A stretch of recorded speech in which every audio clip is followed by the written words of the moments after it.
Artificial ఉద్యమం ఇదంతా created ఉద్యమం మీరే అక్కడ చెప్పులు పెట్టించి మీ కార్యకర్తల చేత అవన్నీ వీడియోలు బయట మీడియాలో సర్క్యులేట్ అయ్యేలాగా ఒక ఆర్టిఫిషియల్ ఉద్యమాన్ని క్రియేట్ చేస్తున్నారనేది ఒక అనుమానం. ఒక పని చేయొచ్చు మీరు, మీ టీవీ9 అన్ని చోట్ల ఉంది కదా, ఇప్పుడు అక్కడ ఎవరైతే చెప్పులు పెట్టుకుని ఉన్న వాళ్ళు కావచ్చు, అక్కడ పడుకుంటున్న వాళ్ళు కావచ్చు, రైతులు ఇప్పుడు పడిగాపులు కాస్తున్న వాళ్ళు కావచ్చు, ఏ ఒక్కరినైనా మీరు ఇంటర్వ్యూ చేసేసి వాళ్ళ ముఖం చూపించేసి వాళ్ళది ఏ పార్టీ, వాళ్ళ పార్టీ రైతుల వీళ్ళు వాళ్ళ పార్టీకి సంబంధించిన వాళ్ళ అడగవచ్చు. మహిళలతో సహా రాత్రిపూట కూడా పోయి అన్నీ పడుకుంటున్న వాళ్ళని అందరినీ కూడా చేయవచ్చు. ప్రభుత్వం చేయాల్సిన పని చేయకుండా ఓ డ్రామా చేసి తప్పించుకోవడం కొరకాడుతున్న నాటకం, దానికి పరాకాష్ఠగా నిన్న వ్యవసాయ శాఖ మంత్రి మాట్లాడిన మాటలు దుర్మార్గంగా, రైతులు కేవలం పొలాల్లోనే ఉన్నారు, ఈడ మాత్రం రాజకీయాల్లో వాళ్ళు ఉన్నారు అని మాట్లాడిన మాటలు మీరే బయట పెట్టారు కదా.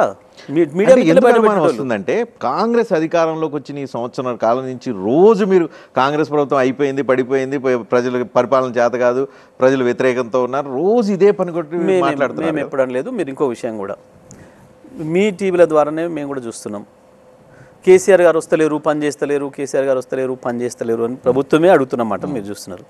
ప్రతిపక్షంగా మేము ఇంకా పని మొదలు పెట్టలేదని మీరు అంటారు, మీరే విమర్శ చేస్తున్నారు. మళ్ళీ మీరు అప్పుడే మేమే అంటున్నాం.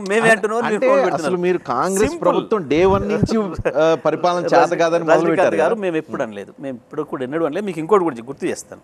కేసీఆర్ గారు మాకు అందరు కూడా చెప్పినరు, మీరు తొందరపడుకుని ప్రభుత్వానికి సమయం ఇవ్వండి, అవసరం లేని విమర్శలు మనం చేయొద్దు, మనం దాని జోలికి పోవద్దు, ఉండనియండి, ప్రజలు కూడా అర్థం చేసుకుంటట్టు ఉండాలి మనం మాట్లాడే మాటను అని చెప్పి. కేవలం ప్రభుత్వం ఇచ్చిన హామీల విషయంలో కానీ ఇంకో విషయంలో కానీ మేము ఎన్నడూ విమర్శ చేయలేదు. ప్రభుత్వం అప్పటికప్పుడు సృష్టించిన సమస్యలు, హైడ్రా సమస్య కావచ్చు, హైడ్రా సమస్యను మీరే చూపించారు బ్రహ్మాండంగా మీడియా ద్వారా. ప్రజలు ఏ రకంగా తిడుతున్నారో, ఏ రకంగా హాహాకారాలు చేసినో చూసిండ్రు. వాళ్ళకి ధైర్యం ఇవ్వడానికి పోవాల్సింది మా బాధ్యత కదా. ప్రభుత్వం వాళ్ళని ఇబ్బందులు పెడుతుంది, వాళ్ళు కనీసం మానసిక ధైర్యమైన ఇవ్వడం అనేది ప్రతిపక్షంగా మా బాధ్యత కదా. ప్రజలు మాకు ఇచ్చిన పని కదా అది. ప్రజలు ఒక పార్టీకి ఏమో అధికారం ఇస్తారు, ఇంకొక పార్టీకి ప్రతిపక్ష హోదా ఇస్తారు. ప్రతిపక్షంగా మేము మా డ్యూటీ మేము చేయాలి కదా.